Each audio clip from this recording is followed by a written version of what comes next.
And that's the foundation of critical thinking. We want them to actually be a little skeptical about what they're reading, about what they're watching, about who they're rooting for.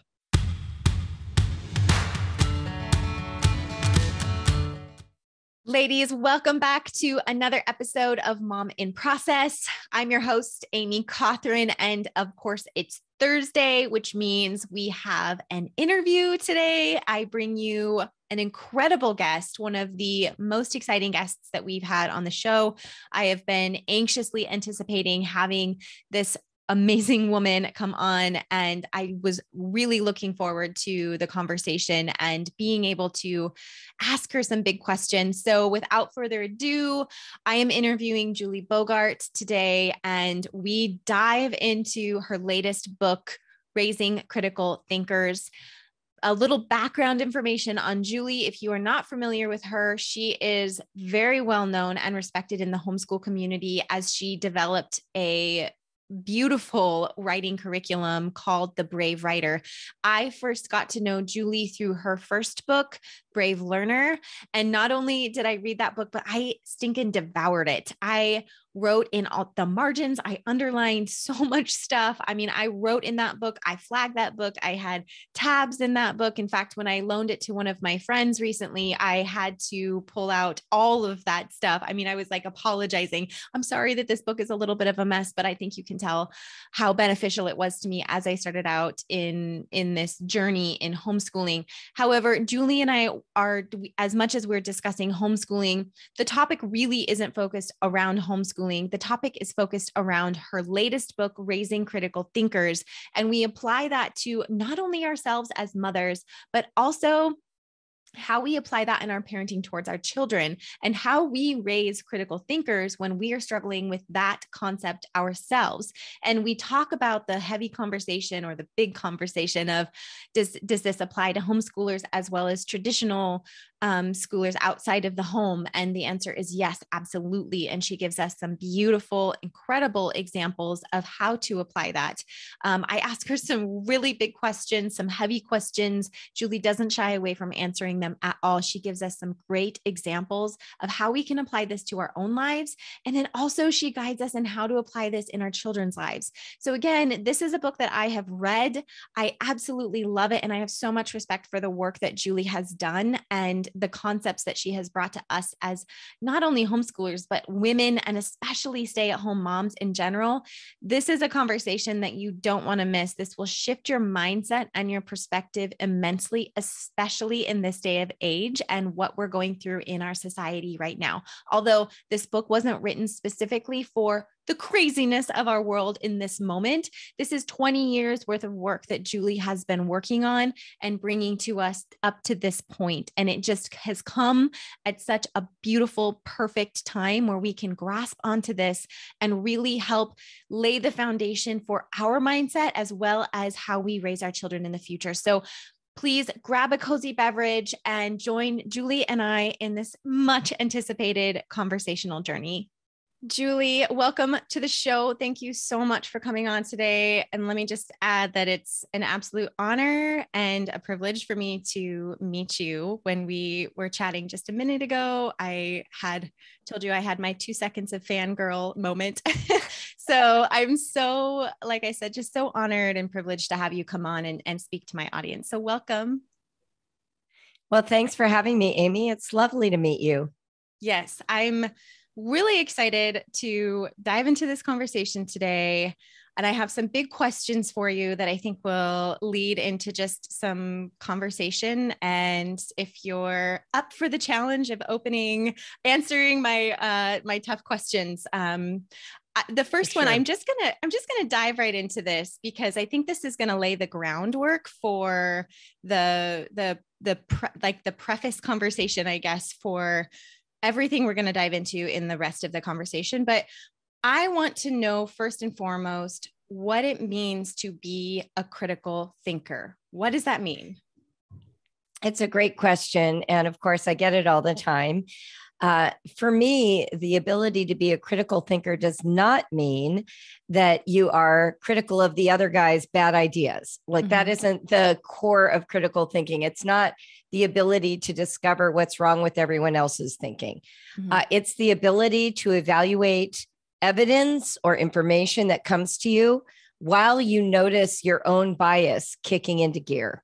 So you're having a self-aware relationship to the information or the evidence. And then it's the kind of person who considers a variety of perspectives, even the ones that make you uncomfortable. So you've got the evidence coming in, you're self-aware about your own bias as it's kicking into gear. You're deliberately considering a variety of perspectives. And after you've done that, which usually takes time, it's not all done in a single conversation or a single semester of school, then you render sort of a possible verdict or conclusion or interpretation, what you believe to be true for now, just for this moment, because any interpretation is subject to change within 24 hours. I jokingly say interpretation or insight is like manna. It comes just for today. And then tomorrow, you have more information to consider, more self-awareness, more perspectives available. Is this something that happens? Is it like a full body reaction? Would you say, like, is this something that when you reach that point of self-awareness, is there something that happens within your body that triggers this initial thought of, oh, okay, I'm sort of triggered here or something's happening? Yes. So it usually goes one of two ways. And a quick way to notice is scrolling through Facebook or social media, right? So somebody posts something you agree with and you feel a surge of adrenaline and happiness. Like, yep, knew I was right. That's awesome. And so you're not critically thinking, you're just joining in like a fan. It's like, yep, I root for the Dodgers. It's like, you're just on the same team and you're experiencing a moment of agreement that feels like confirmation. The other thing that people feel is, I can't believe she posted that, right? Like it's the feeling of that person's really off track, or the feeling that's a real big signal to me is feeling smug. So I see something that I disagree with and I feel smug because I know what this person doesn't know, which is they're wrong. So for me, the self-awareness piece is more about those immediate gratifications. They're not really deep thoughts. They're just physical reactions. Or you have a child who comes to you and they voice a belief or a thought that sort of outside the family's frame of reference as being acceptable. You might feel panic or fear or worry, suddenly threatened, So I had a daughter who wanted to become vegan and I had 7 people in the family. And even though I didn't have anything against veganism, I did have something against extra work and extra money for food. So I had to overcome that initial resistance and not, the tendency to not be enthusiastic because my bias was there. I was assuming that the decision she was making could easily be overcome for the sake of my convenience. But of course, by then I knew better and didn't do any of that. But those are the kinds of sort of self-aware moments where you're like, I'm reacting either super positively, really smugly, with some anger, with some fear. It's usually an emotional reaction.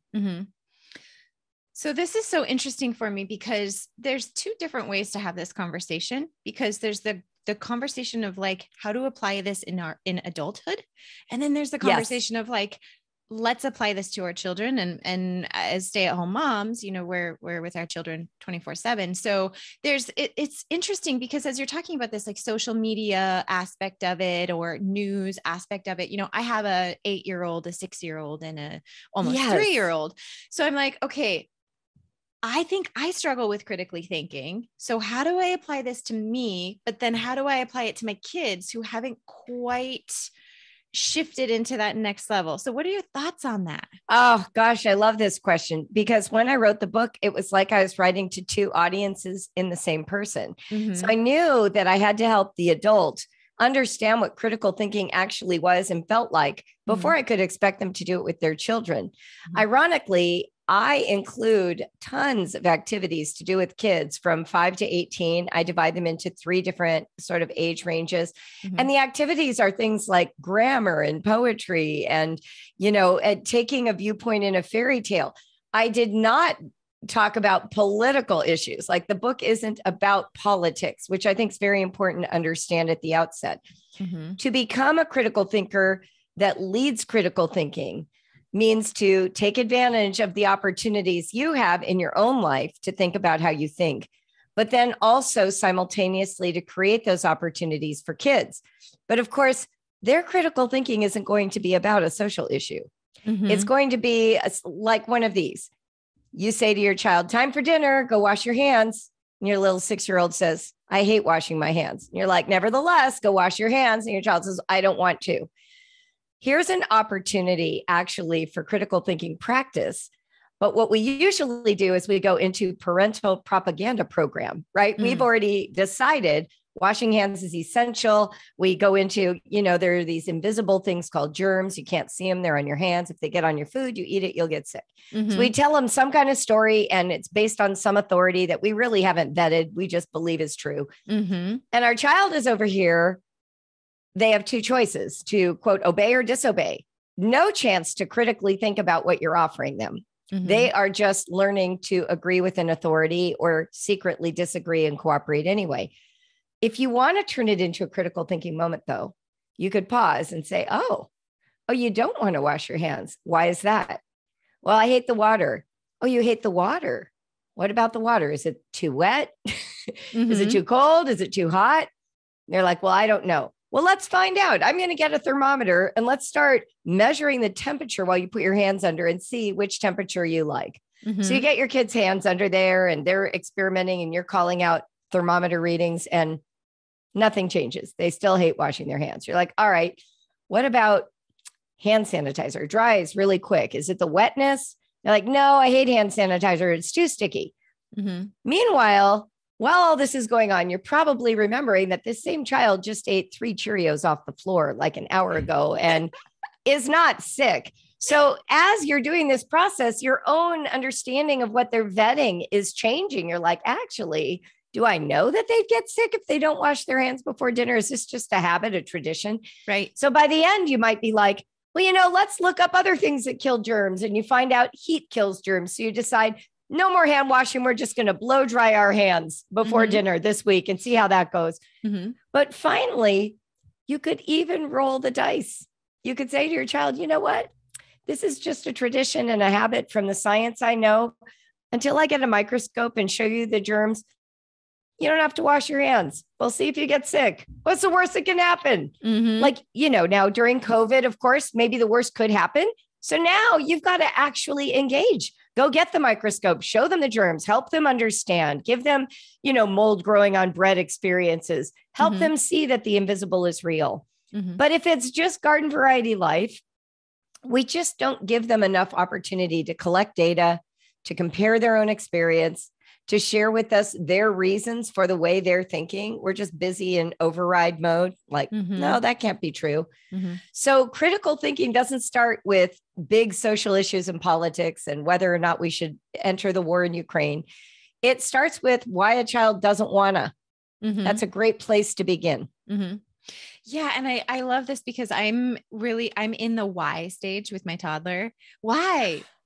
And the hand washing conversation is like, hello, this is exactly my life. Yes. Okay. Let's wash our hands after you go to the bathroom. Why? But why? But instead of just giving them this blanket statement, because I said so, or because you have germs or whatever. And going back to that self-awareness aspect that you were talking about, I feel like I have a higher sense of self-awareness than maybe others. And I've been told this, which is why I've kind of tuned into it a little bit more. Yeah. And so what I find is when I give those blanket statements, or I give a statement like, oh, my mother used to say that, it's because it's so indoctrinated in me to respond in that way. There is something that triggers in me that I'm like, ooh, but that's not really answering her question. And that's not giving us the opportunity to have a discussion or a conversation or a learning moment behind it. Right. So speaking of learning, I want to go into this next question because Julie, you're like one of the queens or the queen of homeschooling with everything that you do, which I know that you don't feel that way. But I mean, that is, you homeschooled your children and I'm homeschooling my girls, but my audience is like 50-50 homeschool. Yeah. So what I want to talk about is, how do we apply this, or is it possible to apply this for the moms that have children that are in traditional school that aren't homeschooling? 100%, because all of this is equally true for your kids in school. School is not typically teaching critical thinking. I'm not saying it never happens, but there is a lot of protocol in school. There's cooperation with the school agenda, there's test taking, there's homework, there are right answers.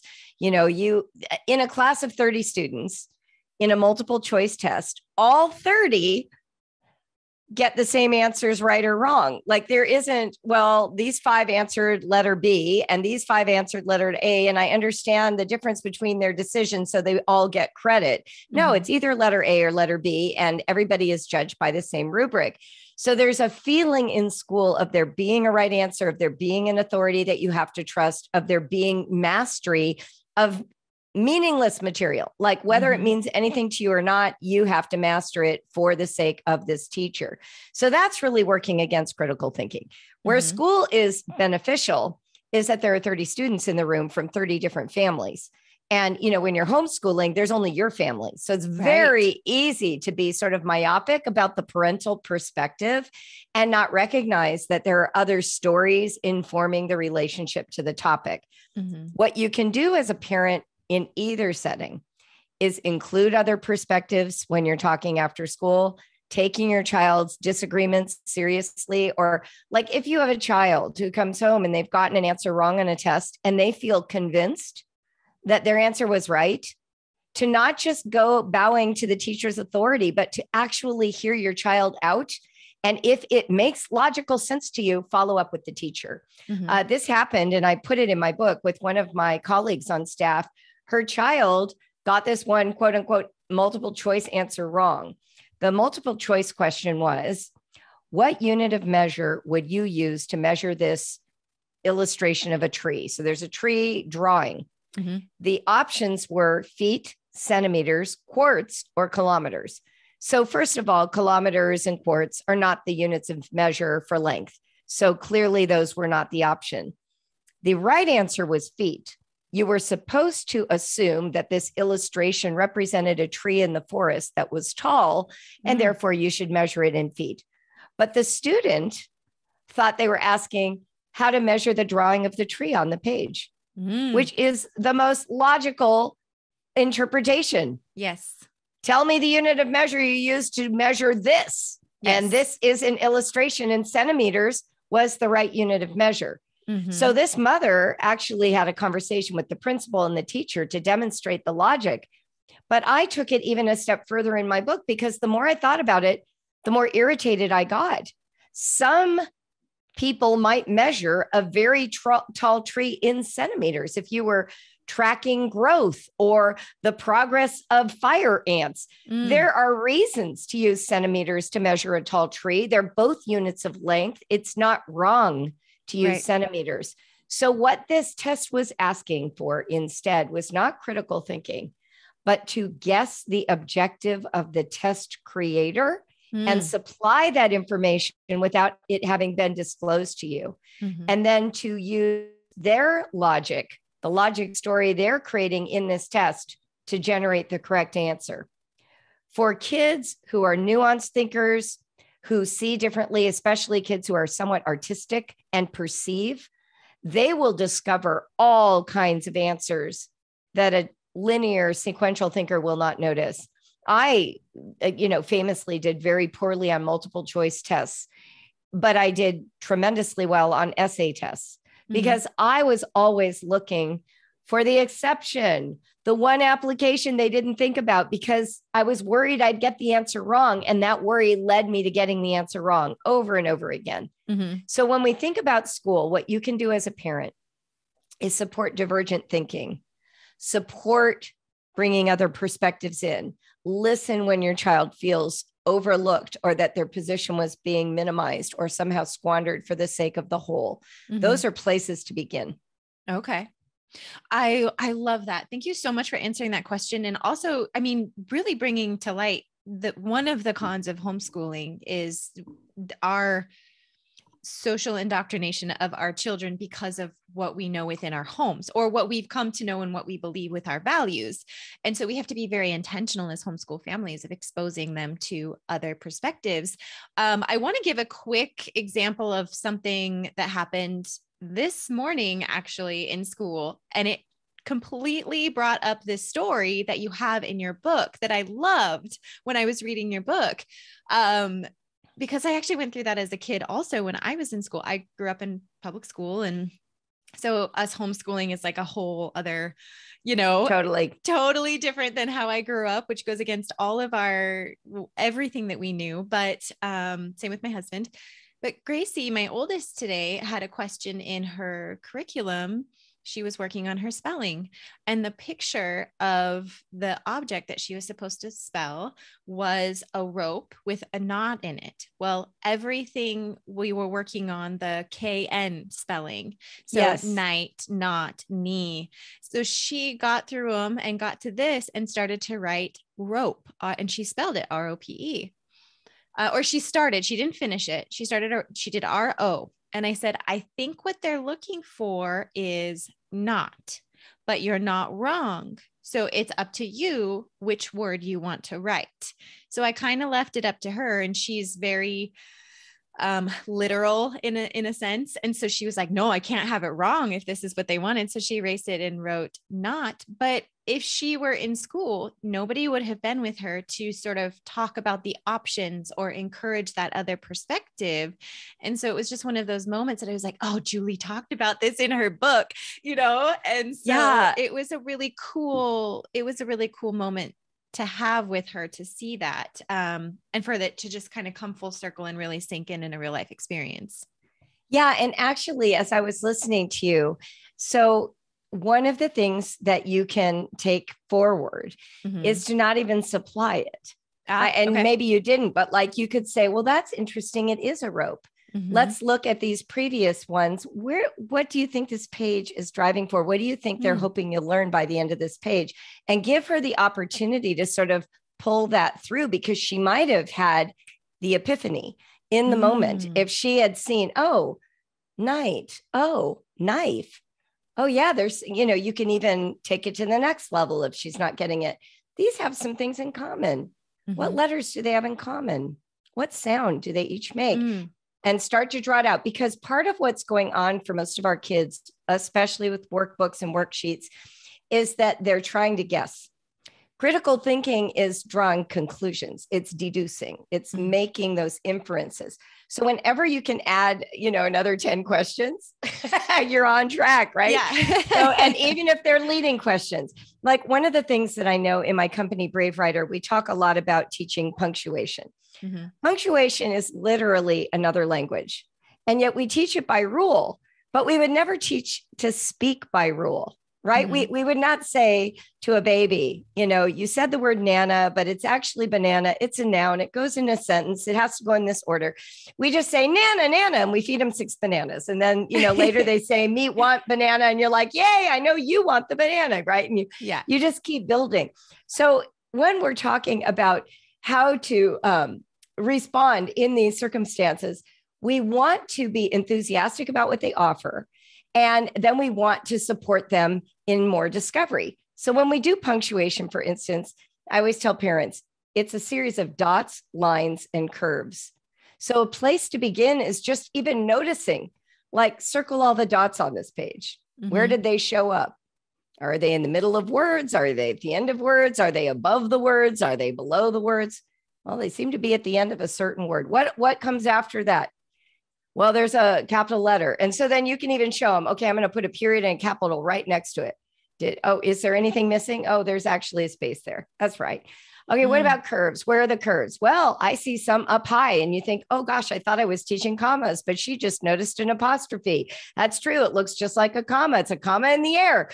So you just start actually noticing and asking them to infer, to notice, to point. And we can be doing this from pre-literacy all the way through, right? As they get older, they're reading a textbook and it says that the atomic bomb dropped on Hiroshima in August of 1945 or whatever was unjustified. And you're just reading along in a paragraph and you highlight that word, unjustified. Do you think that's a fact or an opinion? And you start to create the awareness of interrogation. And we can do that from so early. That's my point. So early, just start helping them narrow the focus, keep seeing a little bit more that they didn't just see, that they overlooked. I thank you so much for clarifying maybe a better way that I could have handled that or approached that, or just a different way, because I find myself being very, well, this is what the curriculum says, or this is what I've learned or whatever. So it takes intentionality when you're applying this concept that you're talking about in the book. So one of the things that I want to ask you is, I can just hear moms being like, oh, great, Amy, here's like another thing that I just have to add to my never ending to-do list. Like, how am I supposed to add this on? And so could you address that for the stay-at-home moms that are like, really, you want me to do the laundry, do the dishes, and raise a critical thinker and make sure they're potty trained, like all these things. So you can't do it for everything. Sometimes you just got to make them put on their shoes, get buckled into the car seat and go to Target, right? You don't have time to have a big conversation about why they don't want to put on the belt in the car seat. This is just going to happen. Flip side, could you do it once in a while? Could you just once in a while, once every couple of weeks, 3 weeks, just pause and realize, wait, it's been a while since we've gone down the rabbit hole. Could we just do that this one time and let them experience this? Or when we're in a context like that worksheet, and by the way, no shade on you at all. You did a brilliant job of showing her. The next step is letting her discover it, but showing is helpful. It's valuable. She watched your thought process and you demonstrated how you got there. That's all good. But sometimes we substitute telling why instead of allowing discovery. So I'll have parents say to me all the time, I never give a command without explaining why. Yeah, but you're going to explain why from your value set. We want our children to have an internal why.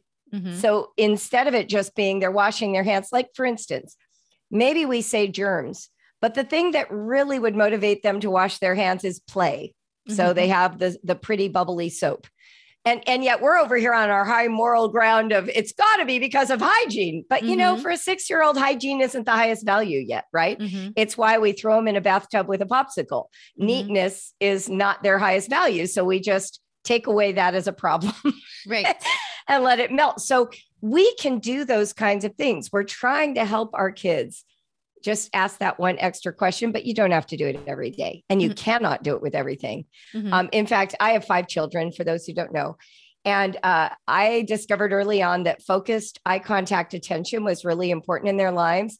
But I started realizing I could only do it with 1 child a day. I know that sounds ridiculous, but I started putting it on a calendar. I'd be like, okay, I had eye contact with Jake. Good. Now I don't have to do that for 5 more days. I'll focus on Liam tomorrow. And it became like this habit of realizing that I needed to be intentional and it didn't have to be very long, but as long as it rotated through, it was enough. So that's how. Gosh. That I love that. I was just thinking about that this morning as each child was needing something in their own way. Right.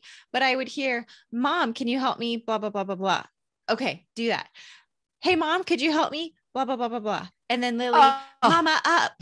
And I'm like, okay. And it was just like this cycle of mom, mom, mom, mom, mom, mom. And I was like, I've been mommed for an hour.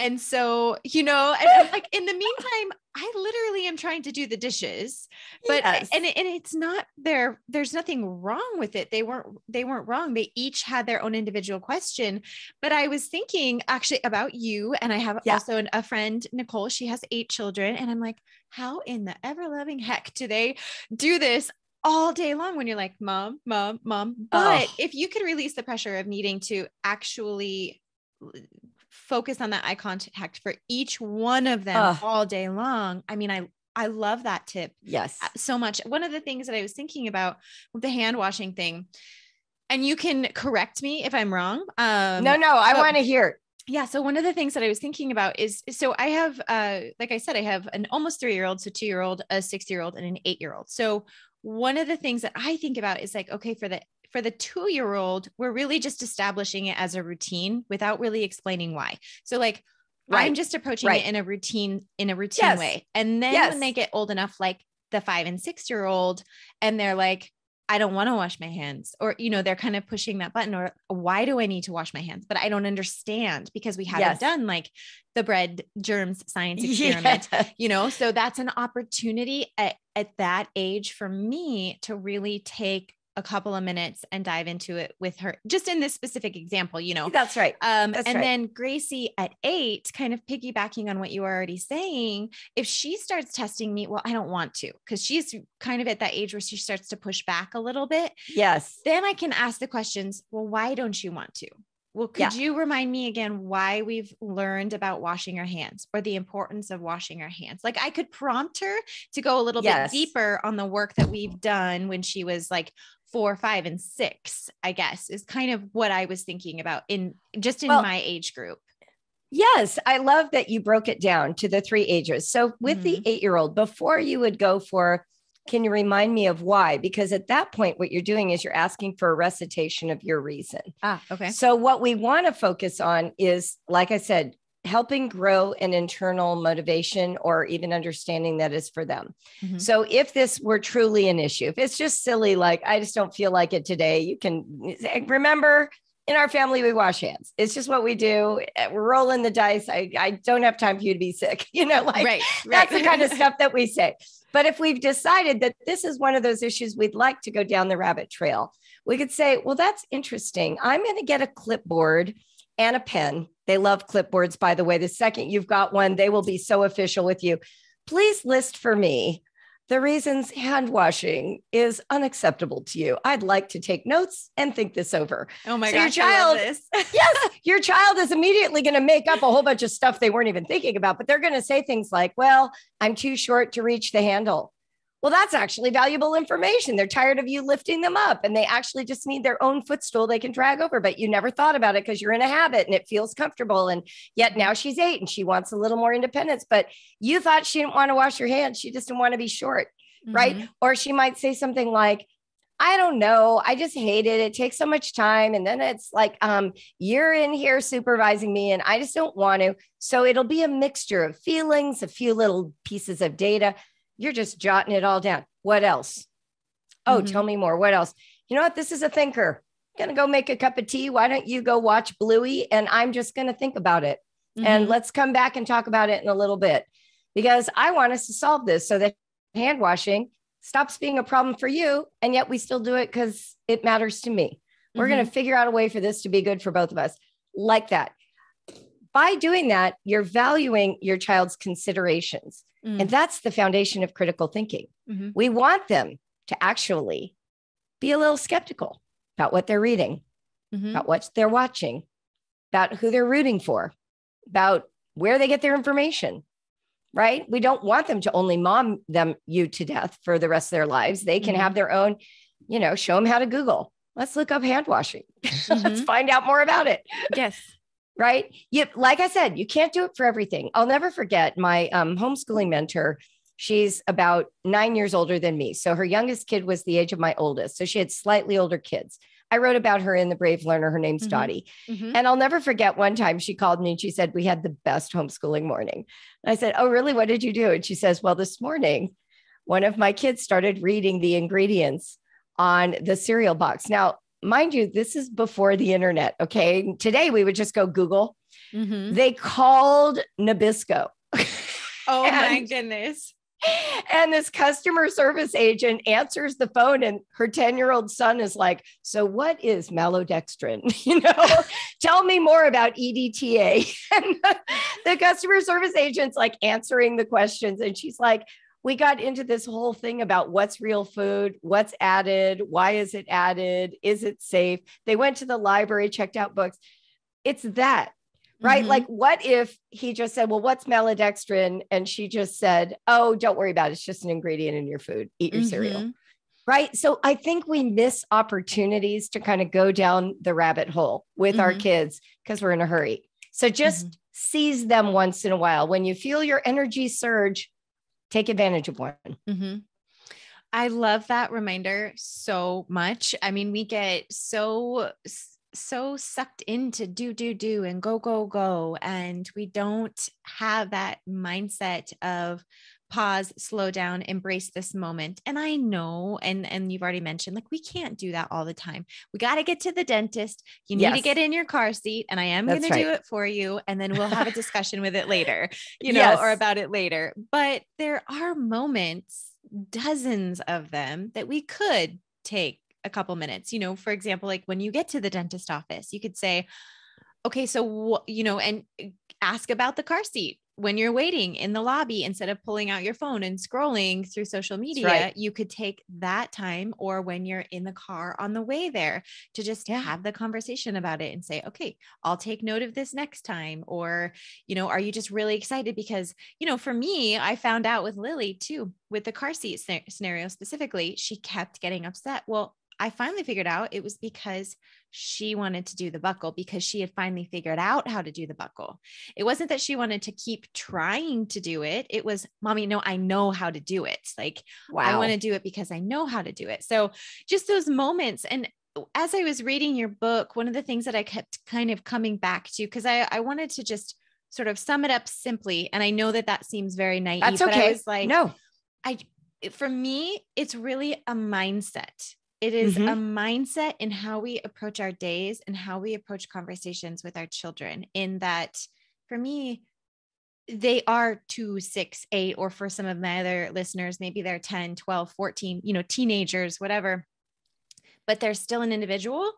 They're still an individual with their own thoughts, their own feelings, their own curiosities, their own emotions.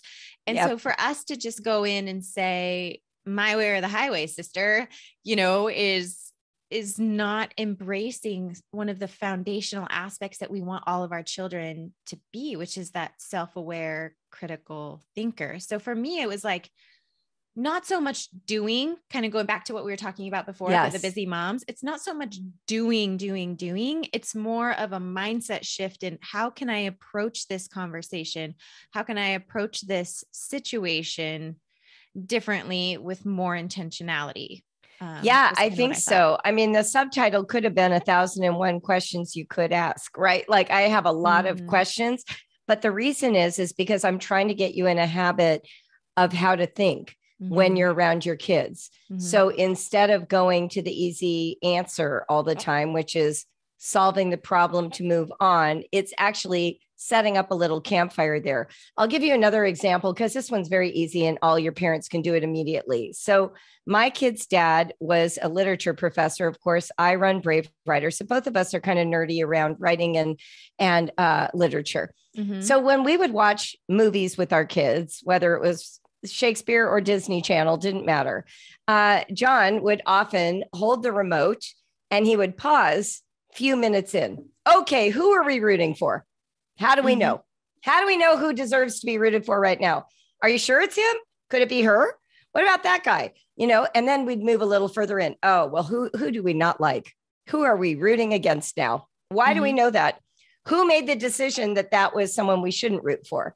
Is there anyone here willing to root for this character? And we just start actually pause. We get to the climax. What has to happen for this movie to be over? Does anyone know? You hear all the things. What might happen that would make all of us really irritated? That if the story ended this way, what would really bug us? If the story ended this other way, would that make us happy? What's the ending we hope will happen? If you ask those kinds of questions, you're actually putting your children's minds on alert as they watch when they're not with you, because they've started to recognize that actually what they're watching is creating these feelings inside of them. Now, a cute little follow-on story then was when John and I went away to New York for my 40th birthday, my kids were like 12, 10, 8, 6, and 4, something like that. And the little 10-year-old was sitting with his grandma and they're watching a movie together. And all of a sudden he grabs the remote and pauses it, hands it to my mother and says, "This is the point in the movie where we talk." And she had no idea what to talk about, but that's how much of a habit it had become. Mm-hmm. Now, by the time they were teenagers, they're like, "No, let us just watch the movie. We don't want to talk about it." So obviously you can overdo any of these methods, but I'm sharing this with you because it's just that. It's just a little shift from assuming life in forward motion, in a passive receptivity, that information coming at you is as it appears, right? But it isn't. Every bit of information is a story being told by a storyteller with a desired impact on you. So making your kids start to be aware that the impact is happening to them and they're aware of what that impact is helps them be critical thinkers. You don't have to draw any conclusions. Just let them know that they're noticing. I love that. This book is coming in such an interesting time in our world right now. Yes. So was that intentional for you, Julie? Or was it totally, just it happened to be? I mean, here's the thing. I wanted to write this book before The Brave Learner, but my agent and my publisher were both like, "No, The Brave Learner is first." And that was perfect. I loved writing it. But I've been kind of working on this book for 20 years. The thing that was fascinating is that at the moment when I got the book contract and actually started working on it was right before the lockdown. And so the combination of the lockdown and what went on with all of the social justice issues and the election that followed and January 6th, like there's just been an amazing array, right, of issues for us to sort through during this period. And so, yeah, the timing did feel sort of perfect. But no, it was really the internet that prompted my sort of research into thinking. And I'll tell this story because you'll like it. So I was in my mid 30s in the 1990s when the World Wide Web appeared. And sure enough, I always say homeschoolers were the first ones through the doors when they opened the internet because we were all starving for connection and advice and support. Homeschooling was much smaller back then. So we were really relying on like email dot matrix newsletters. Like that's how we stayed in touch. So the internet was just incredible. What I was picturing is we would end up in these little like digital watering holes, and I'd be with all these other stay-at-home mothers who were basically similar to me in politics, religion, stay-at-home momming, child, like all of it. And we got into bloodbaths over OxyClean and paper versus cloth diapers and religious tenets and political views. And these were nice women, like women at a park day who were super nice. But for some reason, you put them behind a keyboard and everybody's like yelling at each other.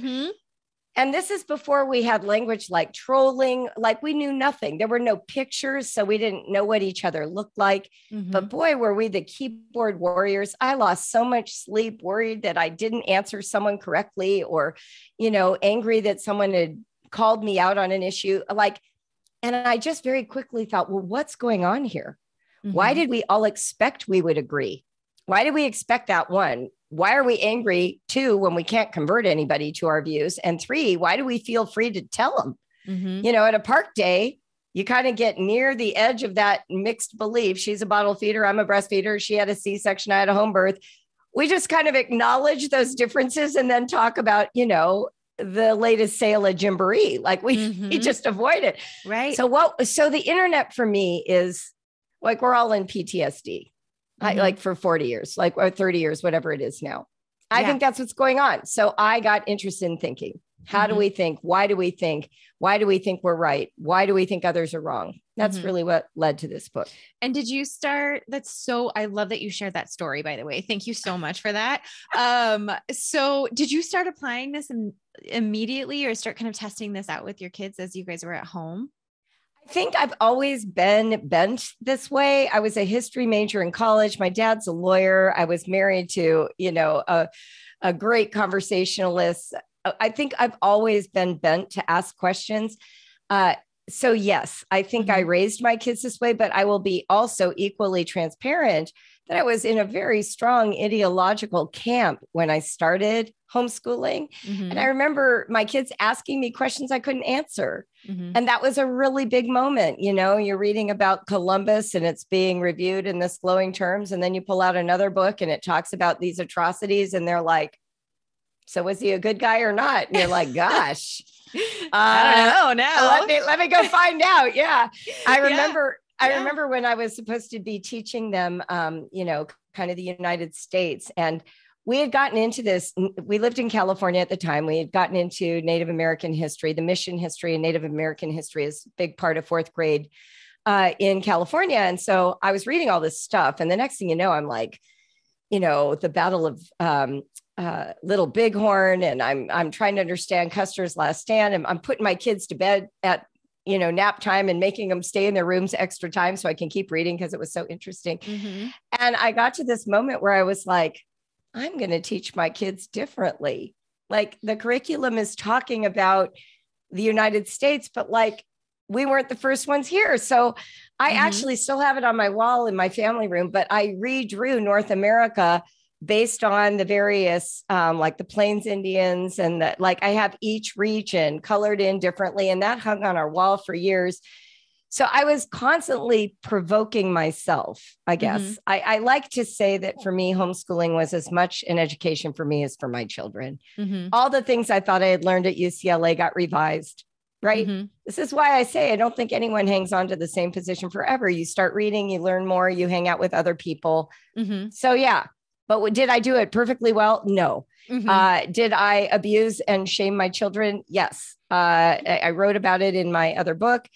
We made so many mistakes, as will all of you.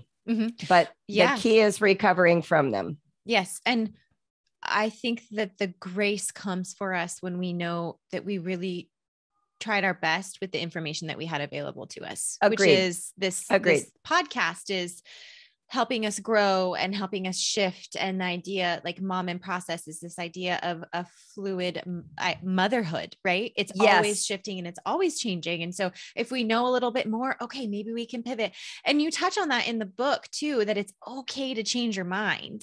It's okay to shift. It's okay to change your perspective. Like when you start to see and think critically or gain more knowledge, it's like, oh, maybe I was wrong. And I'll give you a perfect example with COVID, not to go down, I don't want to go down too deep in there, but we have completely changed our minds. And I will be the first to admit I was wrong in the beginning. I was very wrong, and understanding why I was wrong was because our daughter was in the hospital.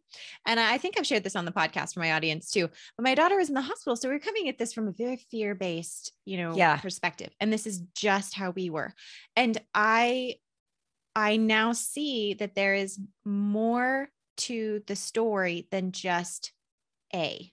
There's also B, C, D, E, F, there's all of these other variables that come into play. And so we changed our mind, and that's okay. Amazing. But it's really, really hard to do. So could you touch on that for just a second, Julie? Yeah. I mean, the way that you're in an ideological trap is if you're nervous for people to know you're having doubts.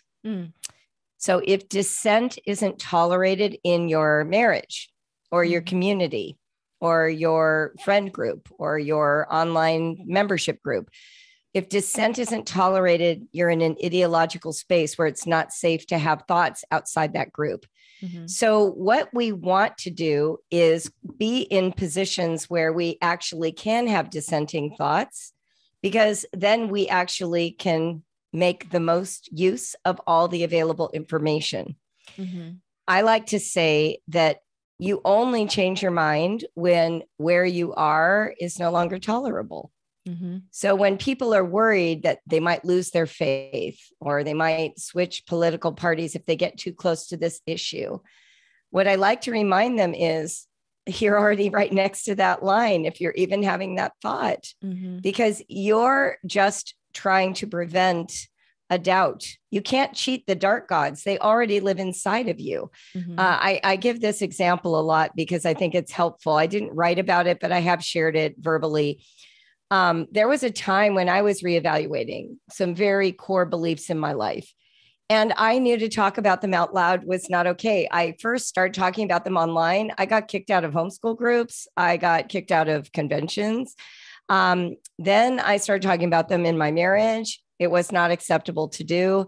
One night, I literally waited for my spouse to go to sleep, snuck down the stairs, came in this very office, and trembling head to toe, typed in a website that I wanted to read that I know nobody would want me to read in my community. And it took me like some minutes to get the trembling to stop. Got the website open, started reading, and I had this amazing reaction. I was like, oh, well, this is just information. Oh, I agree with some of it. Oh, some of it I'm not sure about. Some of it, no, I don't agree with. And it was sating this curiosity. I like completely dialed down. But then when I thought I had to go back upstairs, I thought, what if I die before the morning? I better clear my entire browser history so that no one will think that was the last site I visited before I died. Goodness. Okay, that's what it means to be trapped in an ideological space. Yeah. It means that you are hiding a part of who you are. So the reason I say it takes courage to change your mind, it's like asking for a divorce, leaving your religion, changing political parties, getting vaccines after being an anti-vaxxer, or going the other way. Right. Whatever community you're a part of, if there isn't freedom for you to actually change your mind, it's toxic. It's ideologically driven. It is not driven to enrich and support and help people. So yeah, it takes courage to change your mind when you're in those spaces. It does. So how do we encourage our children? So say we have our personal views and our values, right. And we'll just go to a big one. I'm just going to use a very big example, and maybe you have a better example, but like, say we are a Catholic family, which my family is not. So I feel like I could talk about this, but say we're a Catholic family, but my children have, Mormon friends, and they're very curious about this family and they want to attend the Mormon church. And you're like, oh, heck no, we're not doing that, but is it so wrong? Like, how do we not lash out or get angry or stifle curiosity, or how do you handle that? Or at least try to handle that? Like you said, you're talking about the vegan, your daughter was like shifting to vegan. We are like, we hunt as a family, you know? So I'm like, if my child was vegan, I'm like, part of our lifestyle is hunting. So, could you kind of elaborate? Oh yeah. Wow. I'll talk about both of those because they're both really good examples. So in the hunting family, making room for a vegan would be really important though, right? Because this is giving that child the opportunity to align with a belief that is in contrast to the majority of people in her life. So by doing that, what you're doing is you're helping them build that strength to actually have a conviction in the face of overwhelming pressure not to. Imagine what fortitude that would grow in a human being to know that she could be a vegan in a hunting family and to have a family that would support her. I say in the very last chapter, your family cannot be the community that excommunicates your child. No matter what belief they bring you. And some of those things they bring you are actually harmful. I mean, I'm a huge fan of 12-step groups and a weekly attendee at an Al-Anon group. And there are parents dealing with kids with addiction. You don't excommunicate your addicted child either. You learn how to be the right parent to that addiction. But the goal is not ideological alignment. It is connection and intimacy. And that comes through honoring a person's process and being curious about it and holding space for it. In the case of the religious ones, great example. I was raised Catholic. I grew up. Oh, that's right. I remember that. Okay. Yeah. And I don't mind at all. And I grew up in a Jewish community. So 85% of our community was Jewish. And one of my best friends was Orthodox Jew. So I went to their house for dinner one night. First time I ate there in junior high. And they were having hamburgers. And I asked for a glass of milk. And predictably, I was not allowed to have it because they keep kosher. But, I was an argumentative kid. I grew up with a dad who's a lawyer, and I was like, but I'm not kosher. I should be able to have the milk. And they're like, the milk's not even allowed to be on the table. I said, well, and then I really got into it. Well, that makes no sense. If the milk and the meat aren't mixing in your tummies, who cares if it's on the table? And their dad, who's like a MIT trained, brilliant man, went into his long explanation. Fast forward a week later, Melinda comes and has dinner at my house. We were vegetarians. We were like this completely opposite family with all these nutrition restrictions. And she didn't like our food. I had to adjust to hers. It was just one of those moments where both of us got to see the values that other people live by. And so my recommendation is always to be curious about other people's lives. If I had kids invited to somebody else's church, I would send them in a heartbeat because those are human beings contributing to our world with the values and beliefs they have, and knowing about them enhances your ability to co-live in this world. We will create better solutions that account for all of us if we know who each other is. Does that mean that they're going to adopt those views? No. Does it mean they might? Sure. Sure. That is an option. They can also shed views. We really don't have a lot of control over what our kids believe in the end. And one of the quickest ways to alienate them is to double down only on yours and give them no room for exploration. Right. That is so interesting to me. And I was thinking about going back to these groups with moms, these mom groups. And when we gather every Thursday, it's an amazing little community that we've just grown here in our tiny town. And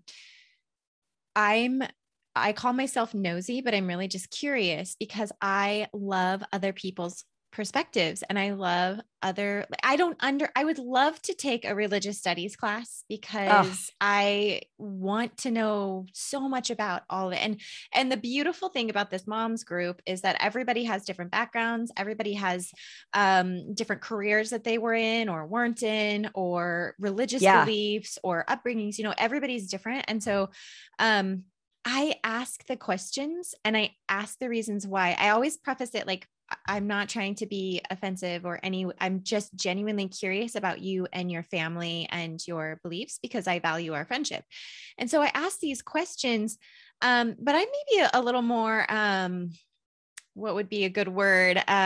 Brave. I don't want to put myself up there like I'm super brave, but I just maybe more curious and not afraid as much as some other people would be. When we're podcasting and we're doing this, it gives us an opportunity when we're listening to things. If you're listening to a podcast, it gives you the opportunity to just listen, right? Yep. But when you're in a conversation with people, it's very difficult to do that and think critically. Without the defensive aspect of it. So when I'm thinking about this, I'm like, I have no problems asking people questions or people asking questions of me, but I don't feel like a lot of people are that way. We go into these moms groups and we're so curious about this, but we're so afraid to ask the question because of how they're going to respond, because they may get defensive or they may take offense to it or whatever. And so you never really get that opportunity to even really get to know some people on a deeper, like very intimate level, kind of like you were talking about. So fear just means that there is the danger of losing what's precious to you. So, if you are in a strong religious conversion-based tradition, so Protestants, Catholics, Mormons, they actually do believe, I'm using they, I should say we, I have a degree in Christian theology. Conversion is a part of those religious worldviews. And there is a belief that heaven and hell are at stake. And so people have fear attached to that. The way to overcome that isn't to necessarily change your theological perspective, although some people do that. But one of the ways to overcome it is recognizing how little control you actually have. You don't have control over other people's choices, beliefs, minds. You don't know what they're thinking between two ears. You have no access to your children's minds and imaginations.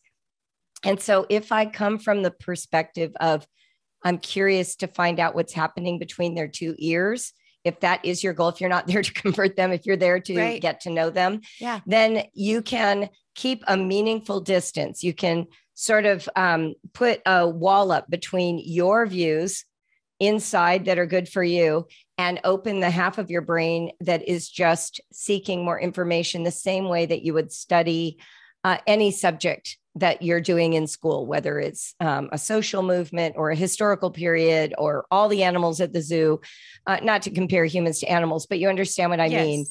I think I had this conversation with my dad. He and I don't see politically the same way, but he loved my book, which was amazing to me. So we started talking about critical thinking in general. And then he made some political comment and he said, well, I'm worried about you because I think you get all your news, from the wrong television stations or whatever, or all your beliefs, I think is what he said. And I said, I don't get any of my beliefs from the news. And he's like, you don't? I said, no. He goes, well, then where do you get them? And I said, from talking to people. Like, if you don't know, or if there's a group that worries you, the best thing you can do is get to know them. Is the first thing you can do. Go meet them, meet another homeschooler, go talk to someone who is from the group you're not a part of, and let them reveal who they are, why homeschooling matters to them, how they came into this story through their community.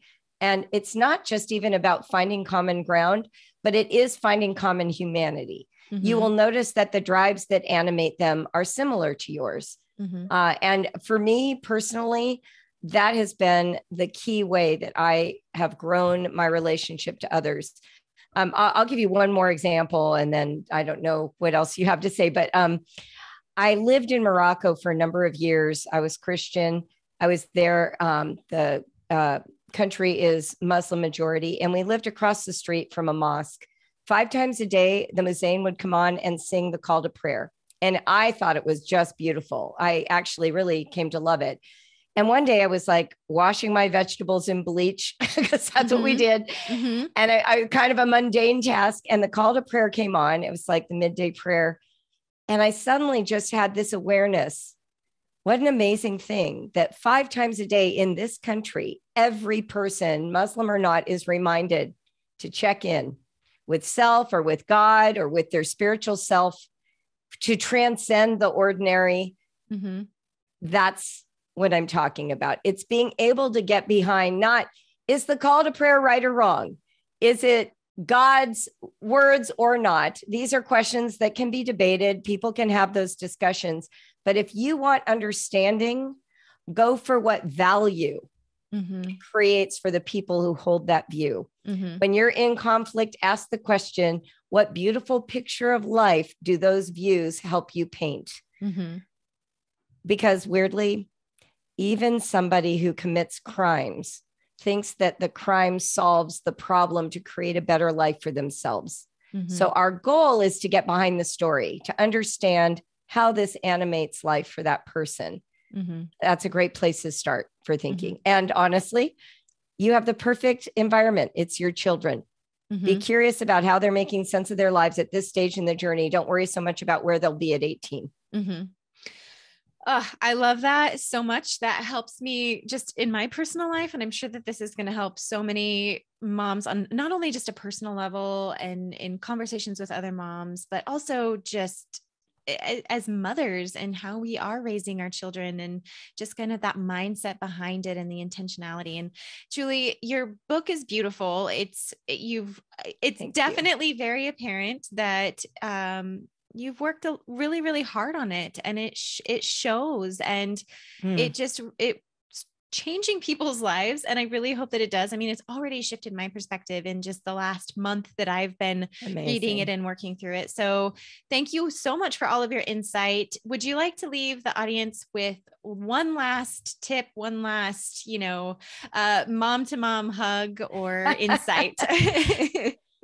I would. My kids are all adults. They're between 25 and 34. And I love them. And when we're together, it's always enjoyable. But the heart of the mothering task is behind me. And in the days that feel so full and overwhelming, and the times when your children really terrify you with a thought they're having or an experience they're having, Just know that the privilege of being their person is temporary. You're only it for a short amount of time. So safeguard the connection above all else, because they will leave home and that moment will be gone. So you have it right now, and they want it to be you. That's the other thing to know. Even those cranky teenagers still secretly want their mothers and fathers and parents' approval. That's what they want. They want to know that you're proud of them. So get in there and connect. Julie, thank you so much for those last words of wisdom. I'm sure it's taken a lot of reflection to get to that point as you journey through motherhood. So I thank you again for coming on today, and hopefully we'll have you back on again soon. Thank you, Amy. Hey, sweet mama. Thank you so much for joining Julie and I in this incredible conversational journey. Again, this was a conversation I was really, really anticipating and really looking forward to. And Julie did not disappoint. I tried to soak up as much of her vast knowledge as I possibly could in this short period of time, and hopefully inspire you and empower you to go forth and shift your perspective and shift your mindset for not only yourself, but also your children as well. If you found value in this conversation, I highly encourage you to purchase Julie's book. It is absolutely one that you will want to keep on your shelf and refer back to. I'm blown away with how beautifully it's written, how much knowledge and information is written in this book. This is, again, like I've said, 20 years worth of her work, her research, and her effort, all packed into this incredible book. So I will put a link to the book in the show notes below. As always, again, if you found value in our conversation, please like and share it. Thank you so much for listening today. I look forward to talking to you all again very soon.